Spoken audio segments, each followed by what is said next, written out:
ठाकुर जी एक दिन खेल रहे सब सखान के संग, और खेलते खेलते इतने में श्रीदामा भागन लगो। ठाकुर जी बोले, ए श्रीदामा कहां को जा रहे है? श्रीदामा बोलो, लाला ससुराल जा रहा हूं अपनी। ठाकुर जी बोले, नंदगाम सुनो, बरसानो सुनो, वृंदावन सुनो, गोकुल सुनो, जे ससुराल कौन सा गांव है भैया? श्रीदामा हंस के बोलो, लाला ससुराल गांव को नाम ना है। तो बोले, फिर कहा है ससुराल? बोले, जब ब्याह है जाए ना तो अपनो घर तो पीहर है और पत्नी को घर जो है वो ससुराल है। ठाकुर जी बोले, जे पत्नी कौन होवे? बोले, लाला जैसे नंद बाबा की तेरी मैया यशोदा पत्नी है, ऐसे ही मेरा ब्याह है रो, मैं हूं पत्नी लेवे जा रहा हूं, तो पत्नी के घर को ससुराल के में। ठाकुर जी गए श्रीदामा के पास, ओए श्रीदामा मेरो ससुराल कौन सा है? मेरे ससुराल को नाम बता। श्रीदाम बोलो, मुंह का पता तेरा ससुराल कौन सा? तेरी बहू जहां की होगी वही तेरा ससुराल। बोले, मेरी बहू कहाँ है? श्रीदामा बोलो, लाला मुझे मत पूछे, मैया तो जाके पूछ। ठाकुर जी तो आज पहुंच गए सुबेरे ही, और यशोदा मैया से जाकर के रोने लगे। मैया बोली, काय गुरो रा लाला? बोले, मैया तेने मुझे इतनी बड़ी बात छिपाई। मैया बोली, कहा छुपा दियो मैंने? बोले, तेने मेरी ससुराल को नाम ना बतायो आज तक। मैं 3.5 बरस को बूढ़ा हो, अभी तक मुंह मेरी ससुराल ना पता, और वो श्रीदामा अपनी ससुराल गए बहू लेवे। यशोदा मैया बोली, लाला तेरी संगत सुधारनी पड़ेगी, सबरे सखा तो दिन ब दिन बिगाड़ते जा रहे हैं, तूने एक बड़ो है जा, तेरी ससुराल है जाएगी। ठाकुर जी बोले, बड़े कैसे हूं मैं? बोले, जब खुद दूध पीन लगेगो, खुद नहान लगेगो, खुद तैयार है जाएगो, घर के सब काम अन्य करन लगेगो, तू बड़ो हो जाएगो, तेरो ब्याह करा दूंगी। महाराज वही दिना ठाकुर जी गए, अपने सबरे पुराने लत्ता कपड़ा लेकर के आए, धोन लगे उन्हें, अपने आप दूध पीन लगे, अपने आप भोजन करन लगे, अपने आप ही उठ पटांग श्रृंगार करन लगे। शाम को बोले, मैया मैं बड़ो है गो, अब ब्याह करा दे मेरो। मैया बोली, वाह दिन में ही बड़ो है तू। मैया तो बोले, मैया देख तू बात ने मत बदले, बार बार मोते कह तू ऐसा कर तो ब्याह कराऊंगी, बड़ो है जा तो ब्याह कराऊंगी।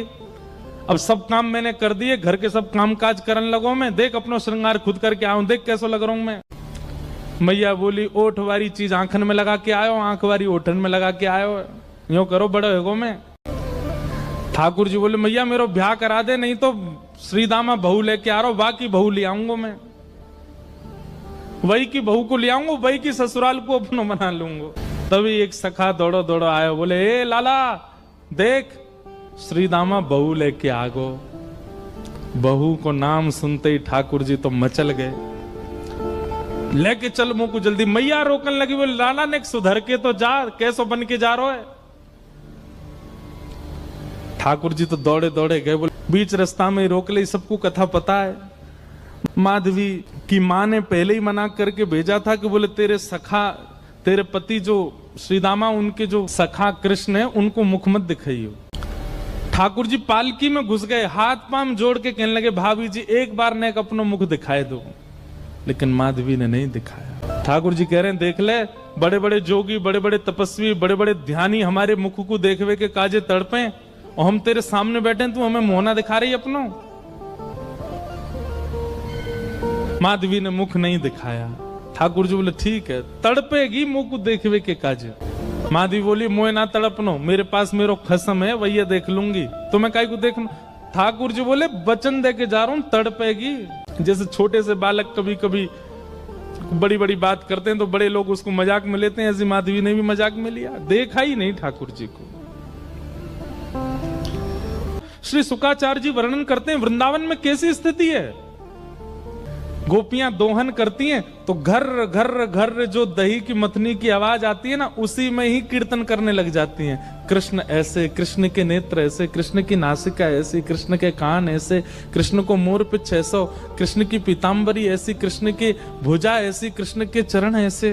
कोई गोपी अपने घर में चौका लगा रही है और चौका में पौंछा की जो छर्र छर्र आवाज आवे, वही छर्र छर्र ध्वनि में ही कीर्तन करने लग जाए, कृष्ण ऐसे, कृष्ण ऐसे। हसितम मधुरम, चलितम मधुरम, वमितम मधुरम, मधुराधिपते अखिलम मधुरम। इन सबकी बातें सुनकर के मीराबाई, माधवी को ऐसा लगता है कि इन सब से तो मैं श्रेष्ठ हूं, कम से कम अपने पति की हूं, इन सब की तरह तो नहीं। पूरे दिन उस कृष्ण की प्रशंसा करती रहती हैं।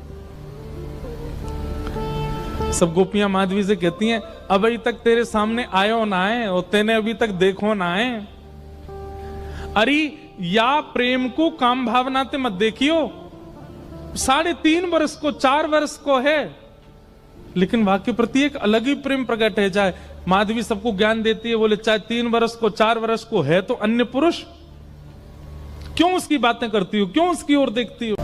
लेकिन 24 घंटे गोपियों के बीच में रहती माधवी को और कोई चर्चा ही नहीं सुनाई देती। सब केवल कृष्ण की बात करती हैं, जल भरती हैं तो बैठती हैं तो भोजन बनाती हैं तो बतियाती हैं तो श्रृंगार करती हैं, तो हर समय कृष्ण कृष्ण कृष्ण कृष्ण। माधवी ने कुछ समय अकेले रहने का भी प्रण लिया, लेकिन अकेले रह नहीं सकती, जंगल है, कहां अकेली जावे, जाना पड़ता है। उस एक दिन रात में सोई तो अब कानों में कृष्ण कृष्ण कृष्ण कृष्ण गूंज रहा है, तो कान बंद करती, पता नहीं पूरे दिन इतना नाम सुनती हूं कि अब तो कानों में भी यही गूंजता है। कान बंद करके सोती है तो स्वप्न में कृष्ण ऐसे हैं। अब कृष्ण देखे नहीं है, लेकिन उसको श्याम वर्ण, पीली पीतांबरी, वंशी, मोर पिच्छ सब अनुभव होता है। उठ के बैठ जाती है, नेत्रों को मीटती है, क्या करूं मैं, नहीं चाहती है स्वप्न मुझे आवे। अब धीरे धीरे माधवी की स्थिति ऐसी होने लगी कि अब वो ना चाह करके भी कृष्णमयी ही हो गई है। रात्रि में सोती, अचानक उठ बैठती है, ऐसा लगता है मानो जैसे उसका हाथ पकड़ लिया हो। स्थिति ऐसी हो गई कि आधी रात और माधवी को ऐसा लगता है कि भोर हो गई, और तुरंत उठ करके जल्दी जल्दी वस्त्र धारण करती है, मटका उठाती है और दौड़ करके जाती है। अरे विलंब है गयो, इतनी देर है गई, मैं अभी तक उठी नहीं, जबकि है आधी रात। दिन रात सब परिवर्तित हो गया। पहुंच गई यमुना तट, और यमुना तट जाकर के देखा एक भी गोपी नहीं है, तो माधवी को लगा कि मैं विलंब से आई हूं, सब शायद जल भर के चली गई हैं। जल भर के रोज जाती है माधवी, लेकिन आज पता नहीं उस पात्र में इतना भार कहां से आ गया कि स्वयं ही नहीं उठा पा रही है। इधर उधर देखने लगी, याचना करने लगी, कोई तो आवे, कोई तो उठा दे, और तभी कोई नहीं है वहां। नंद नंदन श्याम सुंदर चलते हुए आ रहे हैं माधवी के पास। माधवी की मति घूम गई है, आधी रात ही आ गई, और तभी ठाकुर जी वहां पहुंच गए।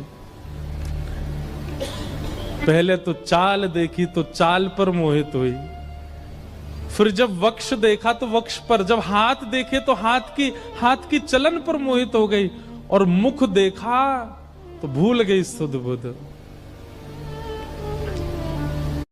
ठाकुर जी आए और आकर के मंद मुस्काए के बोले, हेरी गोपी उचाए ना पा रही, चल ले मैंने एक हाथ लगा दूं, उचाले याकू। और एक तरफ से माधवी ने मटकी पकड़ी और दूसरी तरफ से ठाकुर जी आकर के नन्हे से गोपाल जी ने जैसे ही हाथ लगाया, मटकी उठने लगी। लेकिन मटकी पर नेक सहारा देते माधवी रख लेती, ऐसा नहीं। ठाकुर जी मटकी उछा के, जैसे जैसे मटकी उछ रही है वैसे वैसे ठाकुर जी लंबे होते जा रहे हैं, और बिल्कुल माधवी के नेत्रन के सामने आकर के खड़े है गए। कटाक्ष नेत्रों के सामने कोई गोपी टिक नहीं पाती, और माधवी को ठाकुर जी प्रत्यक्ष देख रहे हैं, सामने खड़े हैं कि। और वो एक क्षण के लिए जो रूप माधुरी का दर्शन हुआ, वो दर्शन देकर के ठाकुर जी खिलखिल करते हुए भाग गए वहां से। अब माधवी चाहती है कि पीछे भागे, लेकिन पैर स्तब्ध हो गए।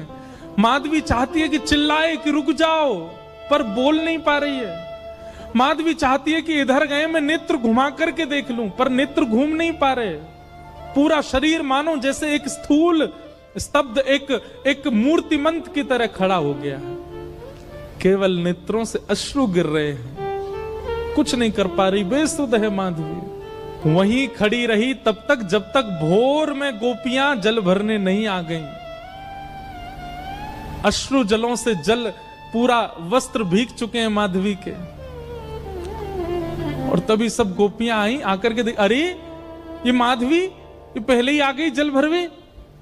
सब ने जाकर के हिलाया, स्पर्श के बाद भी माधवी हिल नहीं पा रही है, बस नेत्र लाल पड़े हैं, अपलक नेत्र हैं और नेत्रों से केवल अश्रु गिर रहे हैं। बोलना चाहती है, कहना चाहती है, चिल्लाना चाहती है, किसी को पकड़ना चाहती है, पर कुछ नहीं कर पा रही है। तब एक गोपी गई और जमुना जल लेकर के जैसे ही माधवी के मुख पे छिड़को, माधवी तुरंत सचल जैसी हो गई और धड़ाम से मूर्छित होकर गिरी। गोपियां सब उसके चरण मसलने लगी, हाथ पकड़ने लगी, सिर सहलाने लगी और जैसे ही होश में आई, होश में आती बस रो रही है और पूछ रही है वो कहां है, मोहिनी मूरत सांवली सूरत, वो कहां है।